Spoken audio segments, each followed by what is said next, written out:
안녕하십니까. 공병호 TV의 공병호입니다. 오늘 시사대담에는 미국에서 잠시 고국을 방문한 존 박사님, 닥터 존을 모셨습니다. 젊은 날 넘버 띠어리라는 아주 우리에게 생소한 숫자를 다루는 그런 학문을 하셨기 때문에 요즘 한국 사회가 숫자 때문에 막 논쟁이 많지 않습니까? 어떤 사람 숫자를 보고 이게 증거 아니면 뭐냐 이렇게 하고, 어떤 사람 숫자는 필요 없다 이렇게 하니까 이제 오늘 말씀 나눠보도록 하겠습니다. 반갑습니다. 반갑습니다. 언제 넘버 시어리라는 거가 언제 그렇게 참 그런 학문이 큰 분야는 뭐야지? 예, 굉장히 큰 분야고요. 많은 수학자님들이 그 분야에 대해서 상당한 좋은 감정을 가지고 있고요. 예. 비록 직접 전공은 안 하셔도 많은 관심을 가지고 계십니다. 숫자가 이제 아름답게 이렇게 표현이 되기도 하고, 또 그 속에 전혀 상상치 못한 법칙들이 있다 보니까 그런 법칙들이 많이 있습니다. 이번에도 이제 한국도 보면 이제 21대 총선을 중앙선거관리위원회가 선거를 마치고 난 다음에 이제 숫자를 발표했는데, 예. 그 숫자를 이제 젊은 분들이 엑셀로 담아가지고 분석하니까 거기서 이제 특이점, 규칙적으로 반복된 특성을 가지고 결국 이제 사건을 추적하게 된 거지 않습니까? 그렇습니다. 그러면 이제 넘버 띠어리나 이런 거를 젊은 날에 공부를 하셨으니까 그런 관점에서 보면은 이제 최근에 한국에서 이제 선거를 보고 이렇게 논쟁되고 하는 것에 대해서는 어떤 생각을 갖고 계신지 한번 숫자 전문가 입장에서. 예, 숫자를 볼 적에 숫자에 우리가 이제 여러 가지 법칙들이 있는데 그 법칙들이 지켜질 때와 지켜지지 않을 때 이 차이를 보통 사람들은 뭐 별게 아닌 차이라고 생각할지 모르지만 저희들은 그런 차이로 한마디로 먹고 사는 사람들입니다. 그러니까 어떤 이제 관측치가 막 있을 때 그 관측치를 보고 이거 이상하구나. 그렇습니다. 왜 이래 이렇게 그게 일종의 이제 범죄를 딱 잡아내는 단서가 되겠네요. 그렇습니다. 뭐 그 정도 이상이죠. 저희가 만들기까지 합니다. 예를 들어서 우리가 많이 보는 뭐 바코드나 QR 코드나 또 RFID라고 여러 가지 뭐 하이패스 같은 데서 사용할 수 있는 기술이나 이런 게 전부 숫자로 이루어지고요. 또 그 숫자들을 어떻게 잘 이렇게 조합을 할까, 또 어떻게 잘 읽어낼까, 또 어떻게 잘 이렇게 보안을 유지할까, 이런 분야들이 하나하나가 엄청나게 개발되어 있고, 어느 정도로 전문적인가 하면 자기가 같은 숫자 이론을 전공했어도 조금 다른 분야면 아예 문외한인 경우까지 생깁니다. 그 정도로 전문화가 되어 있습니다.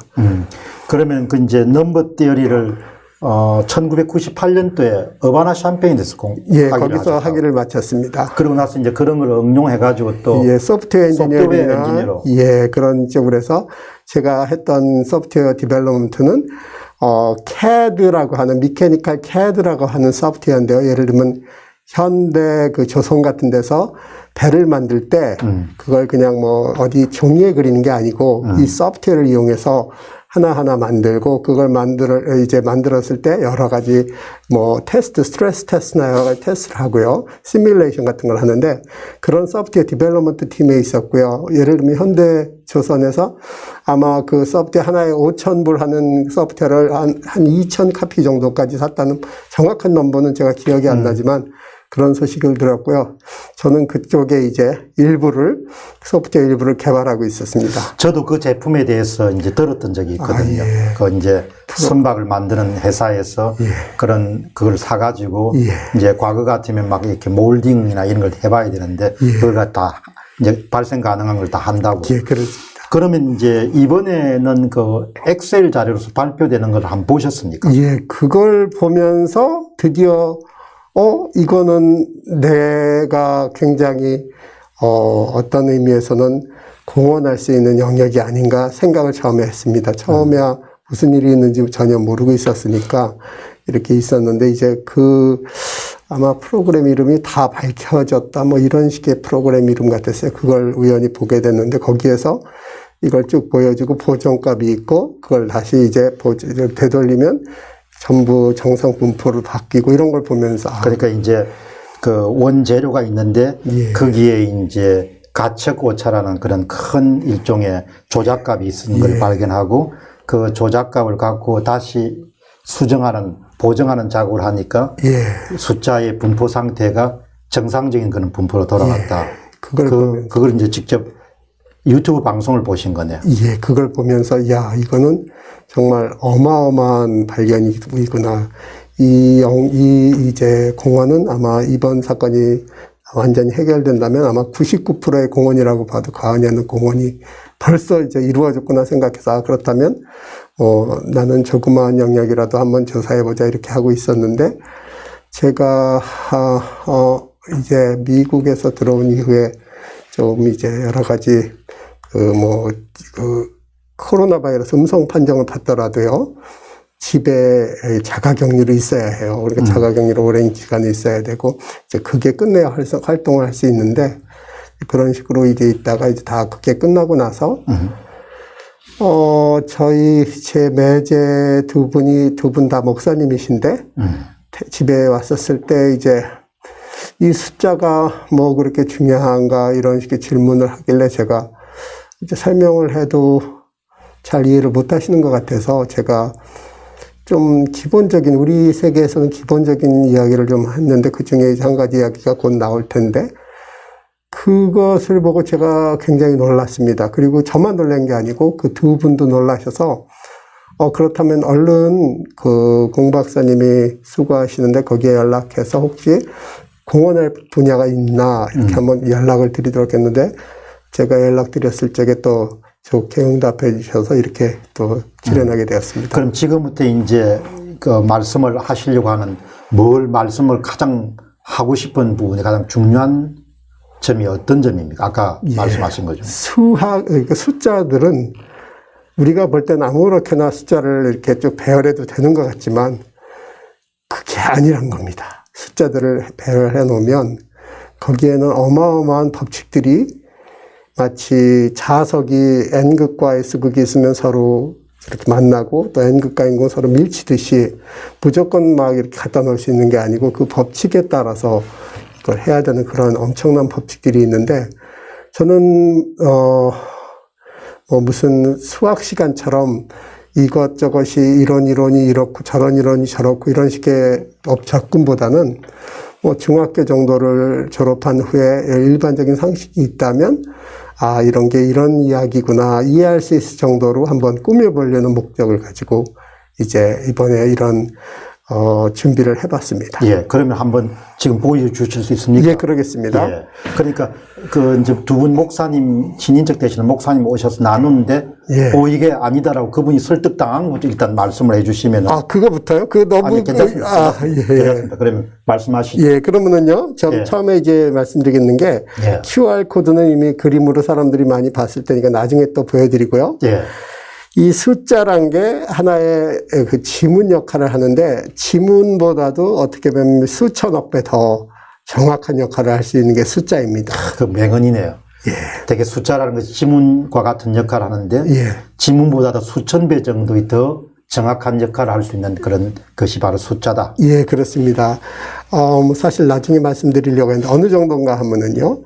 처음에 비트코인이 세상에 소개됐을 적에 이제 미국의 주요 언론사에서 그 비트코인에 대한 설명을 부탁해서 어떤 분이 그 설명을 하는데 이제 자기의 그 지갑이라고 하는 그 비밀번호가 있는 걸 방송 중에 잠깐 카메라에 비쳤습니다. 근데 그걸 본 사람들이 그 카메라 동영상을 정지시켜 놓고 그걸 찍은 다음에 그 비밀번호를 알아내서 그걸 이용해서 그 지갑을 다 털어가 버렸습니다. 그 정도로 어마어마하게 이 숫자만 있으면 엄청난 일을 했습니다. 거기에 사용되는 숫자가 60여 자리의 어마어마한 숫자인데 그런 숫자 정도도 가볍게 정확하게 처리하는 정확성을 가지고 있습니다. 그런 일이 있었는데 이제 그런 정도의 정확성을 가지고 또 그것뿐만이 아니고 이제 제가 목표로 한 대로 도대체 숫자가 무언가 한마디로 요즘 영상이나 음성 이런 게 전부 숫자로 바뀝니다. 예. 그 바뀐 숫자들을 이용해서 이제 여러 가지 압축도 하고 보정도 하고 변환도 시키는 겁니다. 예. 그럼 이제 지금부터 하시는데요. 예. 시청자들이 굉장히 궁금해 하실 것 같아요. 이제 첫 번째로는 이제 그 숫자하고 이제 어떤 상상, 감각, 아니면 어떤 사상이 만일에 서로 만났다고 할 때, 사람들은 내가 그래도 굉장히 똑똑한 사람이고 많이 배웠으니까 뭐 그 정도 숫자 나부랭이야? 내가 어떻게 할 수 있다 이렇게 생각할 수 있잖아요. 숫자 나부랭이. 아주 좋습니다. 통계학은 집어치우고 그런 이야기하는 농객을 하나 봤거든요. 그래요? 예, 그래서 충격받았습니다. 통계학은 집어치우고 이렇게 해서. 만약에 그분이 아름다움, 미에 대해서 이야기를 하시거나 뭐 어떤 철학에 대해서 이야기하실 적에는 뭐 그분이 훨씬 현명하시고 또 여러 가지 좋은 그 아주 기품을 보일 수 있겠지만 예. 만일에 그 이제 영역이 숫자로 딱 제한되었을 때에는 예. 어마어마한 이 숫자에 대한 이론 때문에 어느 천재님이 여기에 도전을 해도 100점 100패입니다. 그 대표적인 얘가 알파고죠. 저는 사실 뭐 다른 사람들한테도 공헌을 한 정도로 말한 게 알파고는 아마 어느 누구도 어느 누가 알파고를 만들어도 지금 프로 기사들을 못 이길 거다 이렇게 생각했었어요. 저는 그냥 그게 선입관이었어요. 그런데 지금은 뭐 알파고를 당할 사람이 없어서 세계 최고의 그 바둑 1인자인 커제도 뭐 그 앞에서 막 눈물을 흘렸다는 이야기도 그러니까 들었습니다. 저게 이제 사상이나 신념이나 믿음이나 경험이나 이런 모든 것들이 숫자에 도전하면 100전 100패다. 그렇죠. 그게 뭐 그거는 어쩔 수가 없습니다. 그거네, 그죠? 예, 그게 바로 증명된 게 알파고잖아요. 그 전까지는 사실 저도 이세돌 구단이 뭐 당연히 압승을 거둘 줄 알았습니다. 네. 숫자를 그렇게 많이 다루는 사람인데도 그렇게 생각했는데, 뭐 이제는 뭐 증명이 됐잖아요. 60전 뭐 전승으로 그 온라인에서 뭐 등장해가지고 다 이겼다는 이야기도 있고. 제가 오늘 아침에 방송을 했던가, 그렇게 이제 하도 요즘에도 뭐 조장론이라든지 뭐 이런 이야기가 나오니까 그 정규 분포를 이용해가지고 얼마나 이게 손을 댄 숫자인가를 보여주면서 맨 앞에 시작하면서 인간이 갖고 있는 지식이나 정보나 경험이나 판단이나 선입견이라는 것이 얼마만큼 불완전한가를 우리가 알 수가 있으면은 그러면 숫자 앞에 진정으로 진실될 수밖에 없다. 그렇죠. 겸손해질 수밖에 없다는 거죠. 그거를 깨닫지 못하기 때문에 지금 뭐 많이 배우신 분들이 그렇게 엉뚱한 이야기를 하는 거지 않습니까? 그래서 제가 이제, 그렇다면 이 부분을 중점적으로 한번 파봐야 되겠다. 그리고 또 한번 자료를 모아봐야 되겠다고 생각을 했는데요. 예. 일단 이제, 기본적인 이야기를 하자면은요, 이제는 모든 거의 데이터 이런 것들이 코드로 바뀌고, 코드란 거는 또 숫자라는 얘기죠. 숫자로 바뀌고, 그 대표적인 게 뭐 QR 코드나 또 일반적인 코드나 또 암호나 뭐 이런 것들이 있는데 도대체 이건 딴 나라 사람 이야기 같은데 이런 것들을 한번 쉽게 접근해서 그냥 뭐 이걸 전공하겠다는 자세가 아니라 이런 게 이런 식으로 작동하는구나 머릿속에 그려보는 일이죠. 그리고 특히 숫자 지문 그랬는데 뭐 지문이란 말은 손가락에서 나오는 거지만 우리가 일반적으로 알기 때문에 숫자 지문이란 단어가 그렇게 거부감을 갖지 않을 것 같아서 이 단어를 제가 채택했고요.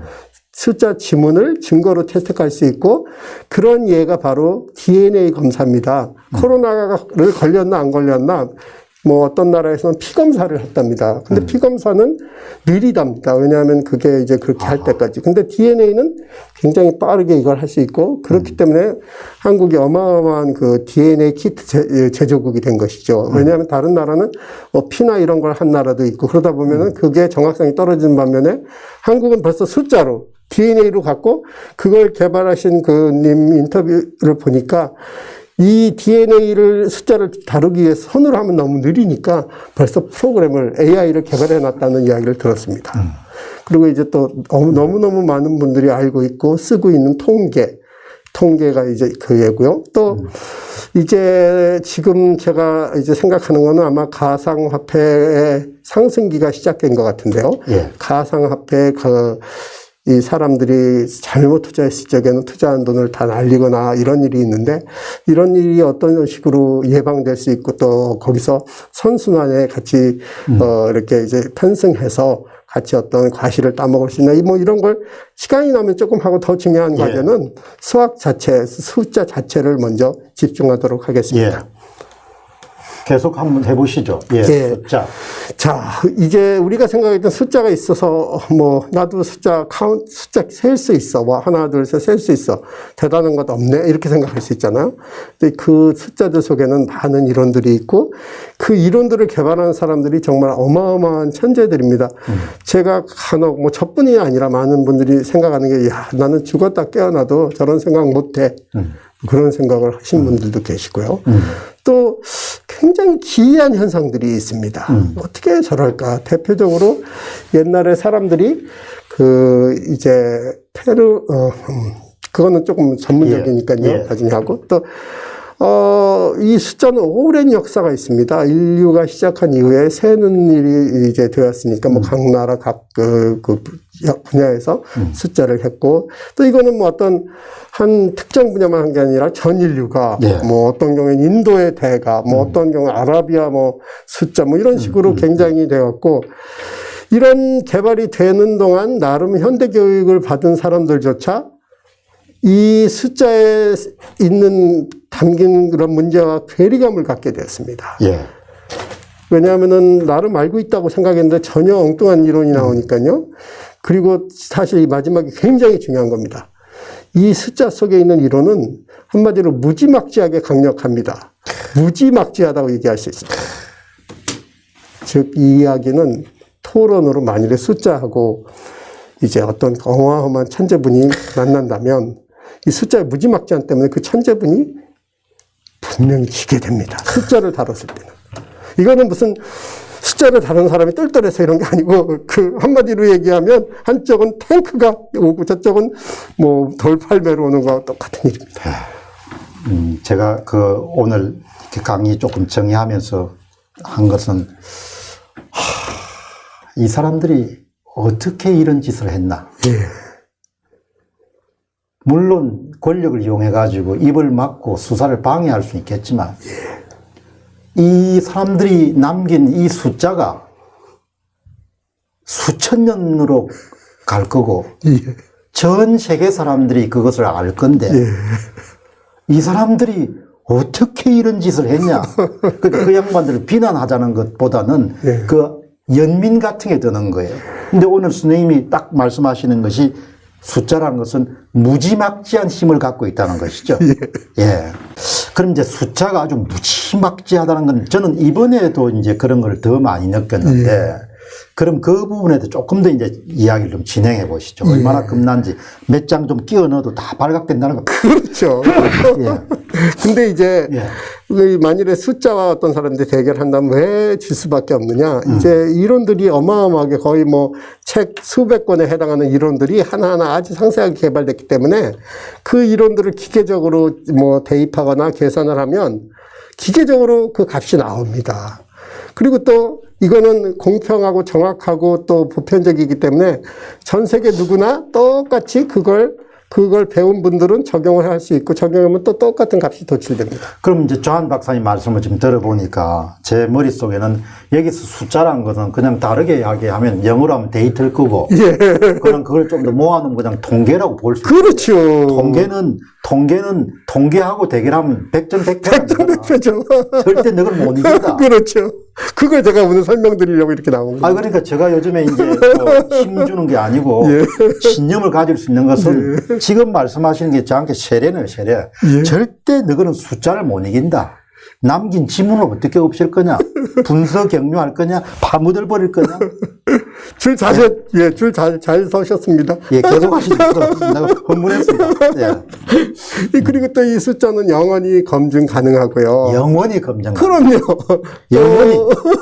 또 이걸 잘 해보면 역으로 사용이 가능합니다. 어떤 일이 벌어졌으면 벌써 좌시님이 보이셨잖아요.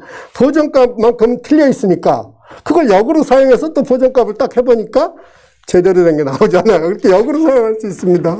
그리고 이번에 또 그 함수, 조작 함수 같은 걸 만들어가 시뮬레이션 해보니까 딱 맞으니까.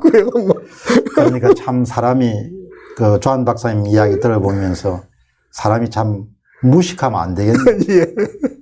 그리고 항상 제가 좋아하는 말 가운데 하나가 숫자 앞에 겸손해야 된다. 그런 이야기를 많이 하는데 그렇습니다. 오늘 보니까 제가 제대로 맥은 잡고 사네요. 정말 좋은 선택을. 백전백패다. 그렇죠. 이 숫자에서 이 줄을 잘 서야죠. 숫자 앞에서는. 숫자 쪽에 쓰는 사람이 항상 현명합니다. 야, 정말 참. 그러니 이게 이제 많은 사람들이 고등학교 때 수학하고 그다음에 이제 수학하고는 별로 인연이 없었을 건데, 근데 이런 거를 이제 오늘 참 멋진 강연이네요. 예. 하시죠, 계속. 예. 예. 자, 이제 제가 바로 제 매제분들 목사님 둘하고 이제 뭐 식사 후에 이제 이야기한 게 바로 이건데요. 1년에는 365일이 있잖아요. 예. 그러니까 저는 이걸 그물이라고 불렀는데, 이제 이런 질문을 해보았습니다. 만일에 어떤 강당에 70명이 모여 있고, 70명이 모여 있고, 이제 생일들이 이제 쭉 있으면 생일들이 분포가 쫙 돼 있을 거 아닙니까? 1년은 365일이고요. 그러면은 뭐 70을 갖다가 360, 뭐 대략 350 정도로 나누면 7호, 30호, 약 20%가 좀 안 되는 정도의 그 명수가 강당에 있어요. 그 무슨 얘기인가 하면 굉장히 그 그물이 허술한 그물이죠. 그래서 이제 제가 질문을 해보았습니다. 만일에 이렇게 사람들이 있는데, 뭐 70명이 있는데, 같은 생일을 가질 확률이 얼마라고 느껴지냐고 제가 질문을 했습니다. 같은 생일. 이제 어떤, 같은 생일을 가질. 거기 뭐 어떤 두 분이 같은 생일이 있으시지, 뭐 두 분이든 세 분이든 네. 상관없고요. 그래서 이제 시간을 줬죠. 이성적으로 한번 생각해 보자. 그래서 이제 80% 이상 비었으니까, 뭐 거기 뭐 남는데 태국에 한 200명 채워넣어도 뭐 한참 남네. 뭐 그러니까 어떤 분은 뭐 1%가 아닌가 또 뭐 나름 뭐 여러 가지 대답이 나왔는데 굉장히 틀린 대답이 나왔거든요. 그분들은 나름 굉장히 이성적으로 생각할 줄 아는 분이시고, 뭐 목사님들이시고, 또 나름 좋은 것들이 어떻게 구성되나를 아시는 분인데도 불구하고 그런 생각을 해서 제가 이제 결론을 말씀드렸는데, 이 결론은 기계적으로 계산된 경악할 만한 숫자고, 이거는 모든 학교에서 어떤 의미에서는 가르쳐지거나 가르쳐질 수 있는 숫자입니다. 아주 단순한 수학의 논리를 이용한 건데 그 결론을 보여드리겠습니다. 이미 제가 또 옛날에 이메일을 통해서 알려드린 적이 있기 때문에 답을 아시지만 상당히 이건 예상과 다른 숫자가 나옵니다. 자, 1년은 365일인데 70명이 있다면 같은 생일이 발생할 확률은 얼마일까요? 그 확률은 99.9%입니다. 이게 바로 숫자의 무지막지한 법칙입니다. 다시 한 번 더 결론을 정리해 주시죠. 이제 70명이 있는데 70명 중에 같은 생일을 가질 확률이 99.9%란 이야기입니다. 그 엉성한 그물같이 보이는 많은 날짜가 비어 있잖아요. 그럼에도 불구하고 같은 생일을 가질 확률이 99.9%입니다. 70명 가운데 같은 생일을 가질 확률이 발생할 가능성이 99.9%라는 거예요. 한 명이든 두 명이든. 그러니까 직관적으로는 전혀 이해가 안 가는. 그런 어마어마한 법칙들이, 이거는 무슨 대단한 발견이 아니고, 그러니까 수리를 정확하게 차근차근 배운 사람들은 누구나 이제 결국은 수학적으로 이해할 수 있는 법칙입니다. 근데 생각은 안 그렇죠. 제가 말씀드렸듯이 알파고가 사람을 이길 것은 제가 상상도 못 했거든요. 근데 그것처럼 이것도 똑같이. 그러니까 정리를 하면 인간이 갖고 있는 인지 구조는 대단히 불완전하지만 숫자란 것은 무자비할 정도로 정확하다는 거예요. 그렇습니다. 그래서 만일에 이제 어떤 뭐 내기를 좋아하시는 분이 이 사실을 알고 이제 좀 뭐 동네의 거부지만 숫자를 잘 모르시는 분하고 다니면서 내기를 매일 하면 뭐 거의 매일 이기겠죠. 70명 모인 데 가서 같은 날짜 찾아보면 항상 거의 있을 테니까. 그러니까 숫자를 알면 심지어 사기도 치기 쉽습니다. 그래서 이제 그런 미국에는 학과에 넘버 디어리라는 것이 하나의 별도의 전공 분야로 있는 거네요. 예, 미국뿐만이 아니고 원래 뭐 제가 옛날에 기억을 하기로는 뉴메리컬 디어리라는 그런 거 용어를 봤던 것 같은데 그거하고 같습니까? 그쪽은 약간은 자연의 현상을 숫자화 시키는 노력을 하는 분야이고, 그걸 뉴메리컬 디어리라고 하고. 이거는 완전히 숫자 자체를 그냥 다루는 영역입니다. 그래서 결국은 이러한 구조들을 하나하나 공부하다 보면 이제는 정확한 아이디어를 갖게 되는 수가 많고, 그런 정확한 아이디어에 기초해서 어떤 것이 쌓아져 있을 적에 비로소 많은 결론들을, 많은 좋은 결론들 또는 옳은 결론들을 도출할 수 있다는 이야기입니다. 옳은 결론. 예. 그러니까 사유가 정확한 결론을 도출하는데 남발한 것 자체가 굉장히 큰 힘을 주는 거죠. 그렇습니다. 판단하는데 결론을 내리는데 예. 이게 지금 다 우리 문제를 이야기하는 거예요. 그렇습니다. 그래서 이제 아까 이미 여러 가지를 말씀드렸는데 약간 뭐 이제 너무 딱딱하기보단 재밌는 일을 이제 이야기하면 뭐 수천 년 동안 개발됐고 또 그 숫자 하나하나에 또 당대에 엄청난 기발한 아이디어를 가진 천재들이 연관되어 있는데 대표적으로 엄청난 천재 한 분이 라마누잔이라는 인도 천재가 있습니다. 이제 그분이 어느 날 택시 번호를 이제 그 자기하고 친하게 지내시던 아주 저명한 교수님께서 그 이야기하셨습니다. 내가 오늘 택시를 타고 왔는데 1729라는 숫자야. 근데 이 숫자는 별로 안 중요한 숫자지. 이렇게 얘기했는데 즉시 라마누잔이라는 사람이 이야기는 아닙니다. 어마어마한 숫자입니다. 뭐 자세한 건 알 필요가 없지만 즉 이런 정도로 숫자를 사람들이 알고 있습니다. 1은 어떤 숫자인가, 2는 어떤 숫자인가 이런 것들에 우리가 상상치 못하는 영역까지 사람들은 알고 있습니다. 예를 들어서 뭐 페르마의 숫자라고 17 이런 게 있는데 나중에 이제 뭐 나올 수도 있고 안 나올 수도 있는데 가우스가 이 19살 때 그 이제 막대기, 반듯한 막대기하고 각도기만 이용해서 막대기하고 컴파스만 이용해서 17각형을 제도를 하는 방법을 개발하고 이제 자기가 수학을 하겠다, 할 수 있겠다 또는 수학을 해도 괜찮겠다 생각을 했다는 일화가 있습니다. 근데 뭐 그거는 이제 하나의 일화고 제가 이제 학생들을 가르칠 적에 사람들한테 물어봅니다. 여러분, 이 10손가락으로 숫자를 얼마까지 셀 수 있다고 생각합니까? 그럼 어떤 사람은 열이요, 또 어떤 사람은 뭐 어쩌고저쩌고 얘기합니다. 근데 제가 이야기를 합니다. 이 10손가락으로요, 1000을 넘게 셀 수 있습니다. 그리고 이제 시범을 봅니다. 자, 이걸 여기라고 합시다. 1, 2, 3, 4는 미국에서 안 하는 게 좋습니다. 그 다음에 5, 6, 7, 8, 9, 10, 11, 12 이런 식으로 쭉 보여주고 나면 그 다음에는 이제 12 다음에는 16, 그 다음에 32, 64, 그 다음에 이쪽으로 안 하는 게 좋죠. 뭐 이런 식으로 쭉 하고 나면 사람들이 이제 드디어 이해를 합니다. 즉 우리가 아는 방식으로 썼던 숫자와 숫자의 전문가들이 쓰는 숫자는 상당한 괴리가 있겠구나 이걸 이해합니다. 그럼 이제 다음으로 넘어가고요. 사람들이 이제 자꾸 숫자 앞에서 도전하려고 하는데요. 제가 한마디 하고 싶은 건 적당히 합시다 합니다. 적당히 합시다. 죽을라고 뭐 했나? 니 죽을라고. 사람이 생각이, 믿음이, 주장이 숫자에 도전하면 백전백패다. 그러니 적당히 해라. 이제 이 사람이 모르겠습니다. 뭐 한국 사회만 그런지 전 세계가 그런지 모르겠지만 목소리 크면 이기는 세상이잖아요. 이제 그걸 증명하듯이 사람들이 자꾸 뭘 겁시다.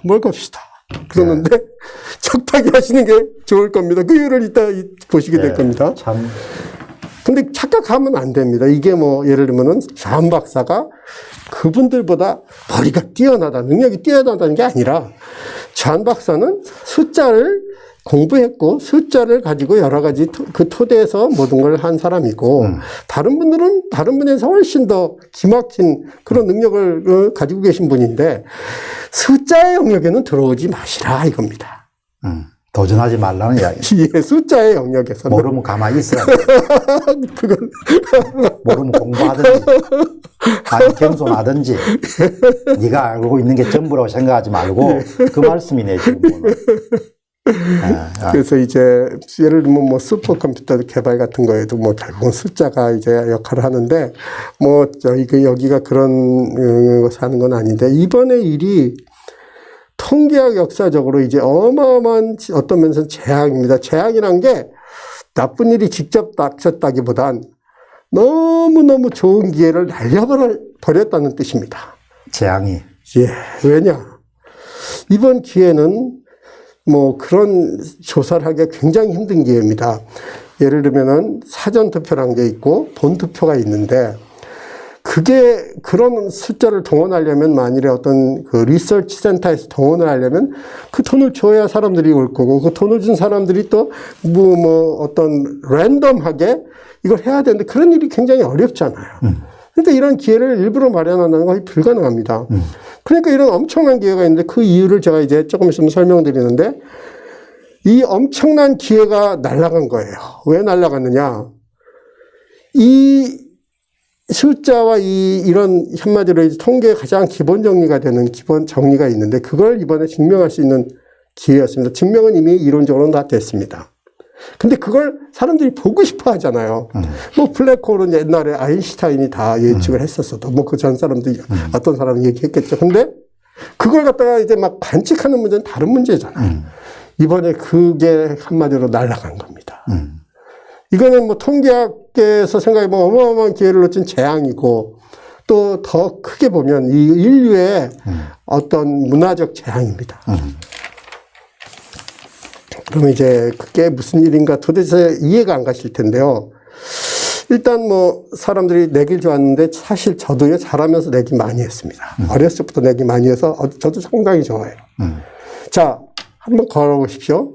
이게 조작이라고 저는 단언하고 어떤 걸 겁니다. 여러분도 한번 그 반대의 것이면 걸어보십시오. 아니라고 걸어보십시오. 판정단을 어떻게 정하는가 하면 이제 버클리 대학하고 스탠포드 대학이 숫자 이런 수리과학의 어마어마한 학교들이니까 거기서 정 교수님 9분을 뭐 그쪽에서도 한 5분 저도 4분 이렇게 해서 선택하고 그분들은 꼭 그러니까 한 사람을 골라야 됩니다. 기권 없습니다. 그분은 예를 들면 조작이 이기든 아니면 이기든 한쪽에 이렇게 해야 되고 조작과 예, 9명이기 때문에 결국 승부가 납니다. 그리고 그 패자는요. 저 롯데월드 롯데타워 전망대 있잖아요. 거기서 뭐 장비 없이 뭐 졸출 없이 뭐 번지점프 한번 해보시면 그 용기가 있으니까요. 번지점프 하시는 겁니다. 그 용기를 가지고 숫자 앞에 도전하지 않았습니까? 그렇게 용기 있는 분이 여기까지 번지점프 못 하시겠습니까? 그리고 저도 하겠습니다. 그리고 언제? 뭐 지금이라도 도전하시면 제가 지금 롯데월드에 가서 뭐 같이 한번 기다려보죠. 어느 사람이 이 사실을 이야기하는가 아니면 어떤 것이 사실인가. 그리고 이건 영원히 유효합니다. 뭐 제가 죽으면 뭐 이걸 또 이어받을 사람을 모집하면 되겠죠. 뭐 숱한 사람이 아마 줄 설 겁니다. 그래서 이거는 뭐 막장 내기의 그러니까 뭐 어떤 분은 뭐 유튜브 자기가 내기 걸고 유튜브 안 하겠다 이렇게 하는데 그 수준이 아니네요. 목숨 내놓고 하라 이야기. 그러네요. 그거는. 그렇게 뭘 준비해 오신다고 하기에 뭐 이 정도까지 생각 안 했는데 목숨 내고 한쪽에 서라는 이야기네. 그렇죠. 예.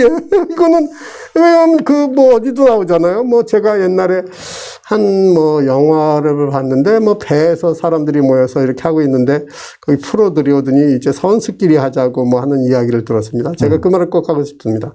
선수끼리 하죠. 자, 저는 제 이론을 쭉 이야기하고 또 그게 아니라는 분들은 아니라는 분을 차곡차곡 해서 버클리 교수들한테 이제 쭉 보냅니다. 번역을 해서 보내고 제가 번역해드려도 되죠. 그리고 이제 버클리 교수들이 이제 아니 뭐 스탠포드 교수님들이 같이 상의를 하거나 개인적으로 해서 이제 승자를 결정해서 오면 뭐 따르겠습니다. 이걸 하다가 죽게 돼도 뭐 죽을 확률은 없지만 죽게 돼도 뭐 할 수 없다. 예, 할 수 없죠. 본인이 선택한 거니까. 그렇죠. 옛날에 안중근 의사님께서 뭐 뒤를 생각하고 그 일을 하셨습니까? 예, 뒤를 생각하고. 참, 뒤를 생각하면 못할 일. 예. 뒤를 생각하면은. 예. 지금 말씀 들으면서 정말 참 숫자에 대한 무지함이라는 것이 이렇게 무지막지한 그런 사건을 일으킨 것 같은데. 예.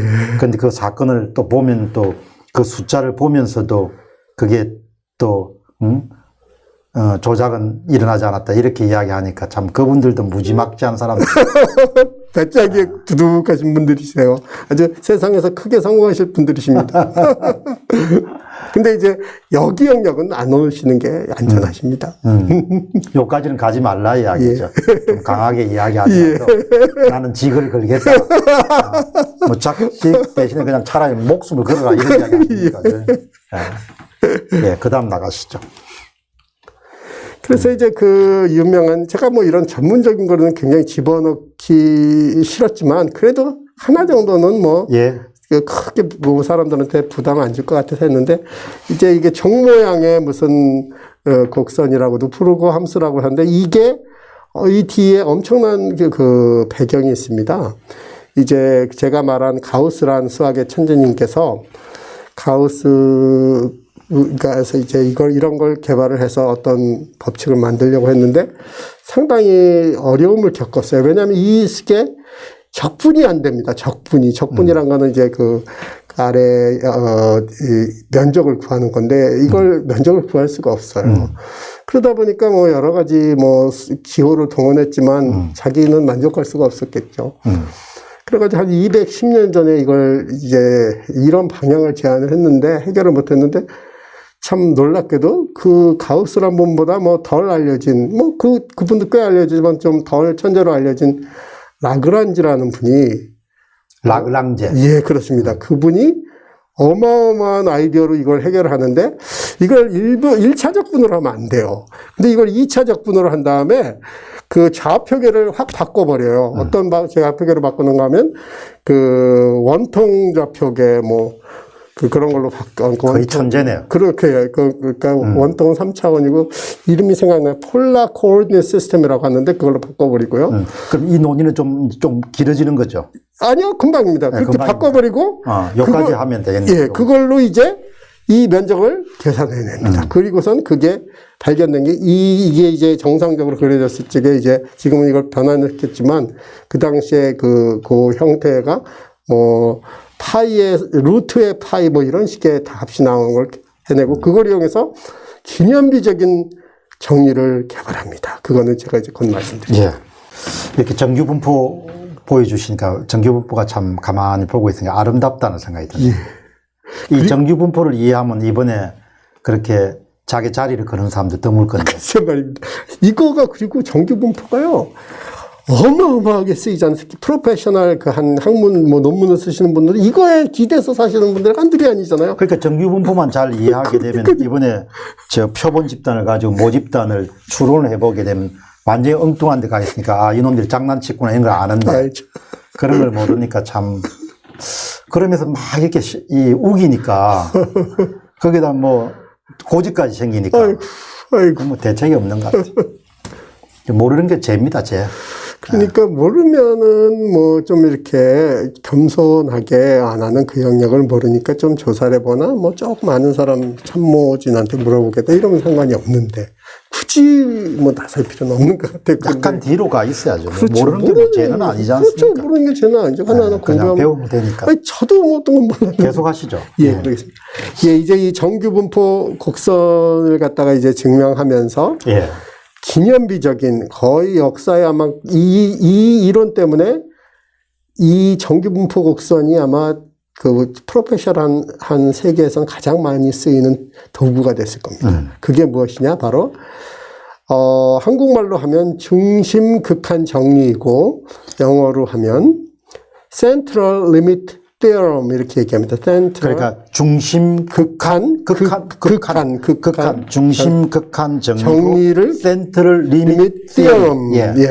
그거가 디벨롭 그게 한마디로 이야기하면 뭔가 하면 어떤 영어로 한 population이 있어도 어떤 population 표본 거기서 이제 표본을 이렇게 샘플링을 하는 표본이라고 하겠죠. 샘플링을 하면 그게 이 정규분포 곡선을 이룬다는 이야기입니다. 그 표본의 사이즈가 커지면.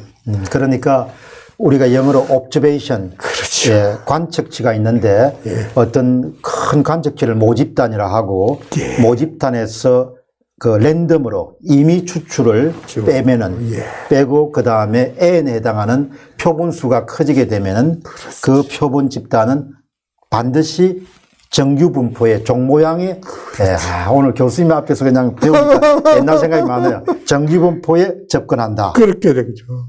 이게 또 이번 사건의 실마리를 해결하는데 큰 또 하시죠. 그게 굉장히 중요한 발견입니까? 그럼요. 어마어마하죠. 왜냐면 누가 발견했습니까? 이걸 갖다가 이제 가우스가 추측은 했는데 가우스가 끝내지를 못하고 1년 차이로 그 그 다음에 라그랑지라는 또 하나의 천재분이시죠. 그분이 해결했습니다. 가우스란 천재도 이걸 해결하지 못했었는데 라그랑지란 분이 해결해서 지금 그 학파 간에 이름 붙이는데 또 논쟁이 있어요. 뭐 어떤 분은 라그랑지다, 어떤 분은 가우스다, 뭐 어떤 경우에는 합치기도 하고 이러면서요.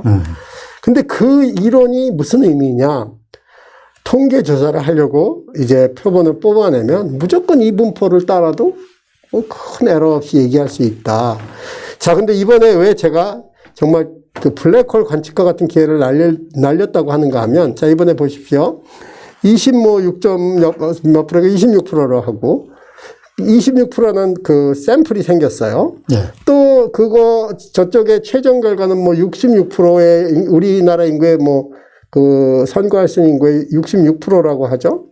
그러면 그 뭐 차이를 해보면 대략 40%가 더 지적이잖아요. 그러면은 이 이론에 따르면 그 모든 세 가지가 근본적으로 동일한 모양을 쫙 나타내는 기념비적인 그 블랙홀 같은 일이 벌어지는 일을 전 세계가 관측할 수 있었는데, 이걸 이렇게 바꿔버리면 그걸 조작하지 못하게, 그걸 관측하지 못하게 되는 거죠. 그 지금 말씀하신 걸 조금 더 이제 시청자들 알기 쉽게 설명을 하게 되면은 일단 모집단이 있단 말이에요. 예. 모집단에서 얼추 사전 투표 표본 집단을 26%를 뽑아내고, 그 다음에 당일 투표 표본 집단을 한 40몇 프로 정도 뽑아내고, 그 다음에 전체. 그럼 이 세 가지가 모집단과 두 개의 표본 집단이 너무나 거대한 표본 수기 때문에 세 가지가 대부분 다 아름다운 정규 분포를 다 그릴 것이다. 그렇죠. 스케일링을 그 만일에 잘 맞춰보면 쉽게 가면 약간씩 그 명수를 갖다 비슷하게 맞춰서 계산해보면 너무너무 아름다운 세 개의 그 모양이 나타나는 마치 블랙홀 관측 같은 일이 벌어져야 되는 상황이었는데, 예. 세 가지가 거의 평균값이 수렴하면서 이 오브랩 겹치는 그런. 그 기회를 못 보게 된 겁니다. 그거는 사람들은 그게 뭔데 이렇게 생각할 수 있지만 학계에서는요, 뭐 예를 들면 저만 해도 그래요. 블랙홀 관측해서 무엇 했으려고? 저만 해도 그래요. 근데 그게 천체 물리학자한테는 일생의 소원이잖아요. 마찬가지입니다. 통계를 하는 분들한테는 이런 거가 흔히 벌어질 수 있는 기회가 아닙니다. 그 엄청난 돈을 들여야 이걸 할 수 있는 건데, 이번에 그 일이 벌어지는 상황이었는데 그걸 결국은 못 보게 됐잖아요. 2,800만 명이 참여한 그런 종류의 행사였으니까 엄청나지 않습니까? 제가 당일 투표에 참여한 미래통합당하고 더불어민주당의 사람들이 그려낸 그런 정규분포를 보니까 숫자가 크기 때문에 평균값을 중심으로 접근해가지고 너무나 아름답다고. 그렇죠.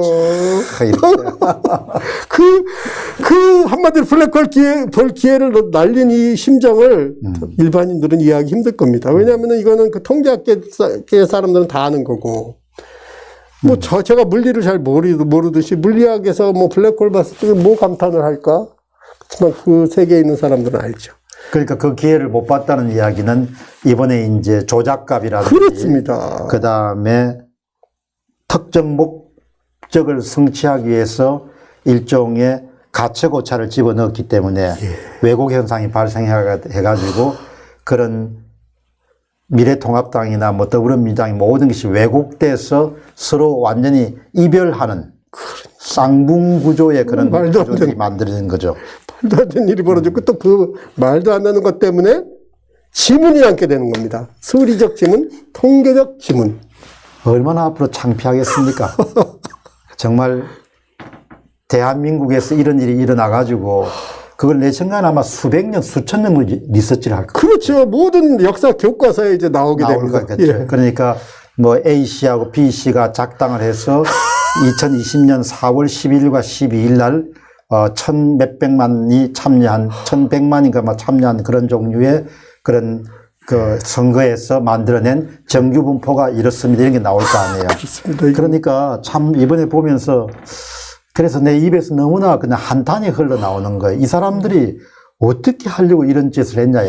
조상, 자손들이 대대로 얼굴을 들 수 없는 정도의 기록을 남긴 거거든요. 이제 이런 일이 벌어지고 나면 한국인에 관한 신뢰도가 많이 떨어질 수 있으나 이번에 코로나 때 상당히 그 한국인들의 그 DNA 숫자에 대한 그 아주 박식함 때문에 엄청난 이제 이미지 향상을 이루었는데 이런 일을 벌여버리면 저 사람들이 사기칠지 우리가 어떻게 믿느냐 이렇게 생각을 가질 수 있잖아요. 이건 정말 큰 문제입니다. 네. 그 뭐 아주 큰 사건. 제가 한탄한 거는 그냥 지금만 보는 게 아니고 당신들이 더 볼 수는 있다야. 그러나 이 범죄 행각과 지문을 남긴 것이 앞으로 얼마나 오랫동안 사람들 입에 오르내리면서 연구 주제가 되겠냐야. 하시죠. 이제 뭐 약간 뭐 너무 심각한 이론만 하면 그러니까 그냥 재밌는 이야기는 사람들이 이 말에 착각을 하는 게 있습니다. 바이너리 옵션이란 말이 이제 돌고 어떤 사람들은 그걸 들었습니다. 뭐 한국말로 어떻게 번역했는지 모르겠지만요. 근데 이거는 이제 한마디로 내기입니다. 내기. 뭐 쉽게 얘기하면 도박이죠. 근데 도박은 불법이니까 많은 나라에서요. 이 옵션이란 말을 살짝 바꿨습니다. 근데 이 문제점을 제가 사실은 알려드리려고 이걸 끼워놓은 건데요. 이거는 온라인의 사기입니다. 왜냐하면은 뭐 여러 가지 이유가 있지만 이걸 하는 사람들이 그렇게 좋은 사람들이 아닌 경우가 많고요. 그 이제 여러 가지 문제가 있는데 뭐 하나만 예를 들면 뭐 이제 만일에 토요일에 롯데하고 삼성이 경기를 벌인다면 이제 이거 주최층에서는 뭐 롯데가 삼성을 이긴다 이런 식으로 하면 한쪽에 너무 몰릴 수가 있으니까 이제 강한 팀하고 약한 팀의 그 숫자를 잘 전문가들이 나름 통계적으로 한 다음에 계산한 다음에 롯데가 삼성을 3점 차이 이상으로 이긴다 이런 식으로 이제 딱 걸고 그쪽을 거는 사람과 그 반대를 거는 사람으로 나누면 사람들이 이제 나름대로 판단을 양쪽이 비슷하게 할 겁니까? 너무 얼등하게 차이가 나면 뭐 한쪽에 다 몰릴 테니까요. 그런데 이런 식의 옵션들을 사람들이 이제 옵션이라는 이름으로 하는데 이건 사실은 도박입니다. 내기입니다. 내기 이야기가 나왔기에 사람들에게 어느 정도 계몽할 기회가 됐다고 생각하고 이걸 하나 올렸습니다. 근데 이거는 이제 법에서 허용하면 이 일이 있는 거고 법에서 허용하지 않으면 또 불법이 되는 거죠. 지금 이제 그 말씀을 들으면서 딱 머릿속에 떠오른 게 그동안 제가 이제 뭐 여론조사를 부지런히 하다 무슨 뭐 잠시 일이 있어가 그 다음에 잘 안 했는데 오늘 마치자마자 바로 조작이냐 아니면 업무냐를 가지고 여론조사를 바로 한번 해봐야겠네. 여론조사 몇만 명이 참여하시니까. 그럼 몇만 명이 뭐 어떻게 보시는지 한번 봐야죠. 예. 아주 또 벌써 이렇게 이 정부가 들어오니까 번쩍 머릿속에 떠오르네. 예. 그래서 이제 뭐 여러 가지 수질이 있는데 뭐 이제 뭐 맨 아래만 그냥 조금 읽어보죠. 여러 가지가 이제 개발됐는데 이제 수학이라고 하는 영역이 워낙 넓다 보니까 수학 자체에서 이제 이런 통계 쪽만 전담하는 사람들이 생기면서 또 통계라고 부르고 또 어떤 분은 기계 쪽을 하다 보면 또 전산이다. 결국은 수학이 이런 식으로 변해서 어떤 경우에는 제약 뭐 임상실험까지 가고요. 제 친구 하나도 처음에는 뭐 수학을 하고 그 다음에 통계를 했는데 나중에는 의대 뭐 디렉터가 되었더라고요. 의대. 그래서 참 그런 일이 벌어지죠. 위에 TCP, IP는 이것도 다 숫자도 이렇게 숫자로 이걸 갖다가 전부 분산을 해가지고 이 숫자를 읽어서 이제 여러 가지 그 법칙을 만들어서 뭐 서로 어떤 때는 맞춰보고 서로 IP란 그게 무슨 뜻입니까? 그 인터넷 프로토콜이라고 하죠. IP. 인터넷 프로토콜. 예. 근데 이제 그 정규 분포가 나오면 꼭 나오는 게 편차, 표준 편차가 나오고 그걸 이제 영어에서는 시그마라고 하는데 그 시그마 중에 어느 정도 유명해진 시그마가 바로 6 시그마. 그러니까 시그마를 6배로 이제 증폭시킨 거. 이게 이제 있는데 뭐 약간 설명을 드린다면 이제 뭐 미국 농구 선수 평균 키가 만일에 2m라고 하고 표준 편차가 뭐 20cm라고 하면 1시그마는 뭐 이제 뭐 1.8에서 2.2 뭐 이런 식이고 뭐 2시그마면 2.4m, 3시그마는 2.6m 이런 식으로 계산하면 6시그마가 되면 3.2m가 됩니다. 그래서 이제 이런 걸 왜 이야기하느냐? 6시그마를 하면은 그 밖에 벗어날 확률은 100만 사람 중에 1명 정도 뭐 이런 식의 3.4명 정도고 그 일이 진짜로 벌어질 확률은 10억 중에 1.7 정도 이 미만으로 이런 거는 이미 잘 알려져 있고 이걸 산업계에서 채택해서 어마어마한 품질 향상을 하게 됐습니다. 이거는 아마 뭐 잘 아실 거예요. 이거는 그러니까 무슨 얘기인가 하면 통계가 있고 그 통계를 갖다가 이제 이렇게 우리가 나중에 하는 게 아니고 거꾸로 이제 우리의 목표가 있습니다. 근데 그 목표를 맞추기 위해서 통계를 우리가 바꿔버리는데 그 통계를 바꾼다는 뜻이 뭔가 하면은 우리가 더 좋은 기계를 도입한다든지 뭐 이런 식으로 해서 그 폭을 확 줄여서 그 우리가 뭐 어떤 목표 지점이 6시그마까지 다 그렇게 포함할 수 있게 하는 그 경영 기법이 어떤 품질 관리로 이제 표준 편차를 확 줄이는 거예요. 표준 편차는 6시그마인데 그 장비가 좋아서 예를 들면 하루에 한 100개씩 생산하던 회사가 40개씩 만일에 생산을 하면 이게 확 줄어들게 되니까 예. 그런 식의 기법입니다. 그러니까 무슨 이야기인가 하면 통계를 이용해서 이제는 생산 기법까지 바꿀 수 있다고 합니다. 이번에 마스크를 만들 적에 삼성이 이제 지원팀을 보내가지고 그 회사를 쭉 본 다음에 뭐 상당히 뭐 어떤 한 다음에 갑자기 마스크 생산수가 엄청나게 늘었다는 뉴스를 읽었습니다. 예. 그러니까 이런 식스시그마의 뭐 어떤 변형된 어떤 적용이겠죠. 그러니까 무슨 얘기냐? 통계는 그냥 숫자로서 숫자를 좋아하는 양반들이 그저 세워라 내워라 숫자를 다루는 게 아니고 이런 이론들이 개발되면 이걸 이용해서 어마어마한 부가가치를 이렇게 이제 이룰 수 있고 여러 가지 분야에 적용될 수 있다는 뜻입니다. 예. 그 다음에 이제 요즘에는 뭐 QR코드 문제 때문에 또 한국이 논란이 심한데 예. 조금 숫자 관점에서 한번 말씀해 주시죠. 예, 그러겠습니다. 이제 제가 그 코딩 티어리란 분야, 이제 뭐 코딩이란 걸 어떻게 번역해야 될지는 모르겠지만 코딩 이론을 가르칠 때 보통 이런 일을 합니다. 그리고 학생들한테 물어봅니다. 내가 뭘 했는지 아는 사람.